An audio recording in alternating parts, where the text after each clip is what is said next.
Go. Chapter 2. Her insults make her chuckle dryly, unamused at her mother's behavior.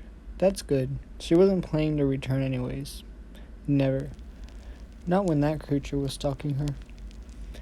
Her eyes are trained on the empty road ahead of her. Dark, tall trees cast long, lingering shadows over the already dark road. The night sky is a thick black blanket thrown over all below. Not even the brightest of stars could be seen in the smothering darkness. The woman's eyes look tired, dark crescent rings under them. She gazes straight ahead in a blank stare, only half aware of the world outside passing her while she was in the claustrophobic comfort of her car. Half aware of her, limp as they turned the wheel in an exhausted manner, her hands clammy with sweat from grasping the wheel for hours without movement. No other cars were seen. No normal person would be driving at 4:30 a.m. or on a secluded road lined by tall pine trees. Beside her and another car that drove behind her. The car had seemed to be going the same way for hours now. They were going the same direction, it seemed. That was what she told herself to shake off any paranoia of the chance of them following her. She just overthinking that they're following her. It's fine. She was so tired and days of staying up starting to take a toll on her. She knew it was unhealthy, but she couldn't sleep. Not when she was so utterly terrified of her surroundings. Not when her dreams consist of her dying alone over and over again. Tightening her hands around the wheel, she tries to tell herself not to fall asleep. It's not the car crash she would be worried about. It'd be what lies in the deep wood all around her. It made her feel sick, her stomach clenching at the thought. The sound of her cell phone ringing from the passenger seat startles her. Her chest tightens and sudden scare has pried her half-closed eyes wide open. Sleep no longer the center of her thoughts.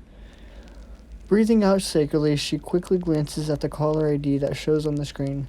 Somehow she suddenly feels even more stressed than she was before. She recoils in anger. It was hard to make her despise anyone, but when it came to her mother, it was different. Her mother was one of those people she dreaded seeing, someone she loathed. Why couldn't she just leave her alone already?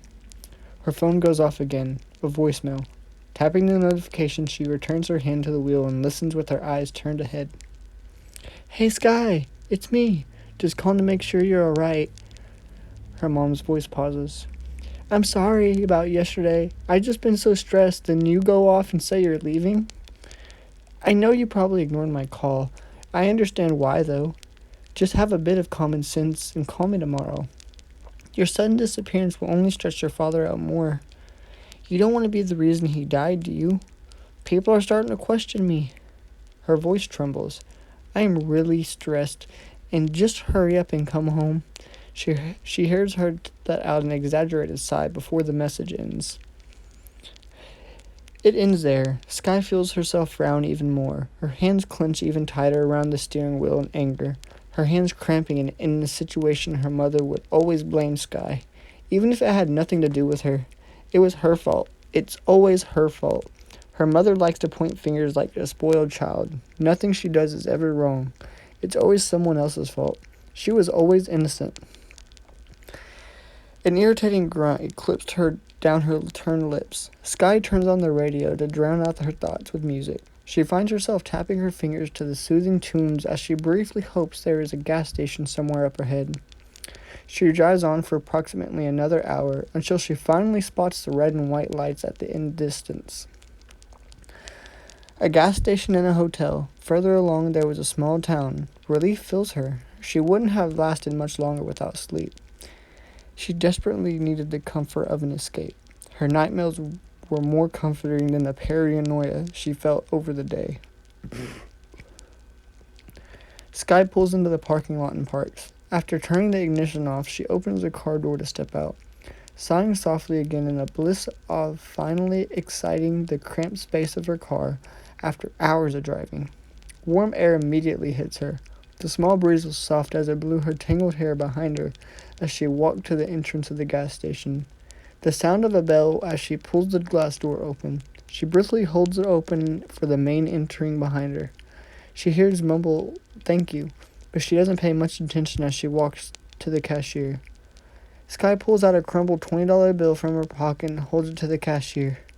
"20 on 4, please." The cashier accepts it. Do you want a receipt? The woman asks her. Sky simply shakes her head, turning to exit, and already felt worn from the short social exchange. She didn't like talking to people very much, especially strangers.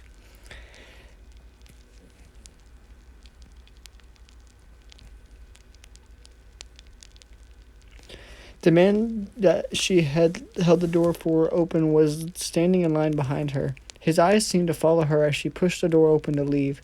She's not surprised. She probably doesn't look at her best because of the dark circle under her bloodshot eyes. Her hair was confused mass of knots, and her clothes wrinkled.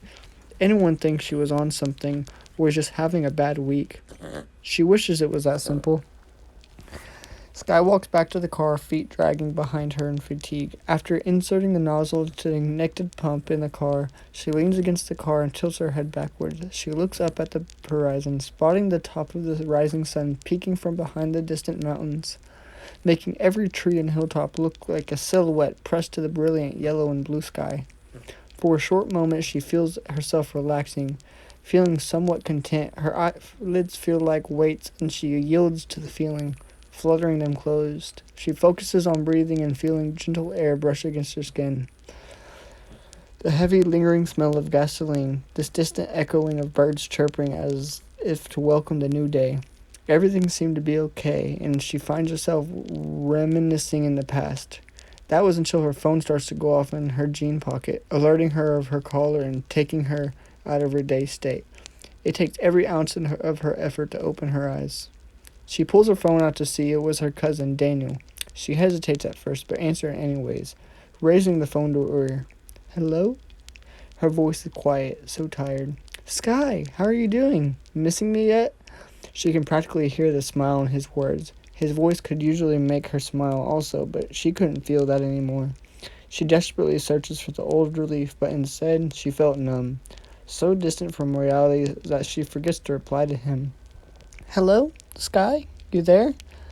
Sky quickly hangs up on the phone. She no longer had the desire to talk to him, to anyone. She just wanted to be alone. Alone. She stops, becomes still, stares blankly at her phone again as it goes off.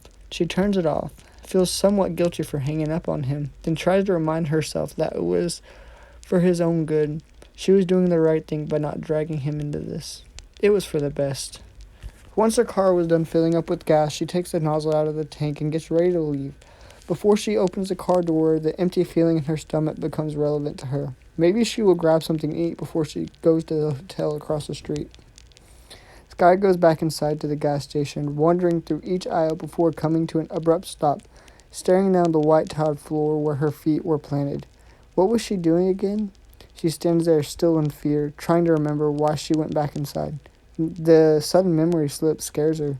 Her hands start to tremble, so she clasps them together in tight fists. She feels dread, tries to remember why she was there, and before she can even think to leave, her hand lands on her shoulder. She gasps loudly, turning around sharply and backing up terrified.